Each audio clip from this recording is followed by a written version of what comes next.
কিরে সোহাগ, আজকে তোর মন খারাপ কে? কালকে বাসায় আগুন লাগছিল, পরে ওই বাড়ির ছাগলটা জইলা একবারে রোস্ট হয়ে গেছিল।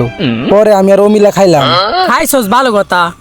সকালে ওইটা দেখি ওই ছাগল বাড়ির সামনে দিয়ে ঘুরতাছে। তাইলে তোরা খাইলি কি?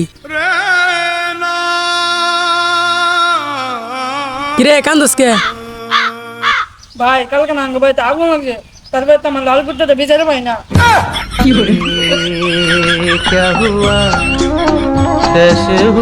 কুত্তা খাইছাও? আসসালামু আলাইকুম গাইস, দিস ইজ ইব্রাহিম। আমি আছি আপনাদের সাথে আবুল টিভি থেকে। তো আপনারা ইতিমধ্যে জানতে পেরেছেন যে পাশের গ্রামের একটি ঘরে আগুন লেগে একটি কুকুর পুড়ে মারা যায়। তো পাশের গ্রামের কিছু যুবক সেই কুকুরটিকে খাসের ভাবে খেয়ে ফেলেছে। তো তাদের এখন কি অবস্থা আপনাদেরকে সরাসরি দেখাবো। আপনারা থাকেন আমাদের আবুল টিভির সাথে। সো গাইস, দেখতেই পাচ্ছেন এখানে একজন কুকুর খাওয়ার পর এখানে পাগলের মতন শুয়েছে রাস্তাঘাটে যেখানে সেখানে পড়ে থাকে, এবং তার দ্বিতীয় বন্ধুকে দেখার জন্য আমাদের গাইস দেখতে পাচ্ছেন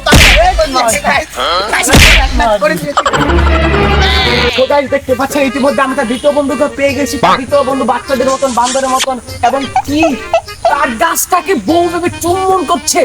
তো গাইস দেখতে পাচ্ছেন একটা বাচ্চা আবার নিচে যাচ্ছে, আবার গাছে উঠতেছে, একদম পাগলের মতন কিছু কুকুরের মাংস খেয়ে। এই যে আবার উঠছে, আবার এখন পড়বে। এই দেখেন একদম বাচ্চাদের মতন পাগল রূপী মানুষ। তো গাইস ইতিমধ্যে দেখতেই পাচ্ছেন কি হয়েছে।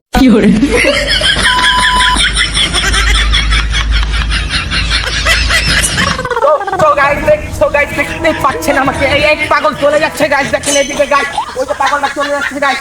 দুই পাগল আমাকে মেরে একদম গোদ মেরে দিয়েছে, হাত পা দেখেন ছুলে গেছে গাইস। তো এই ছিল দুই পাগলের অবস্থা গাইস। আমি এখন যাই, আমার অবস্থা বের হসপিটালে, হসপিটাল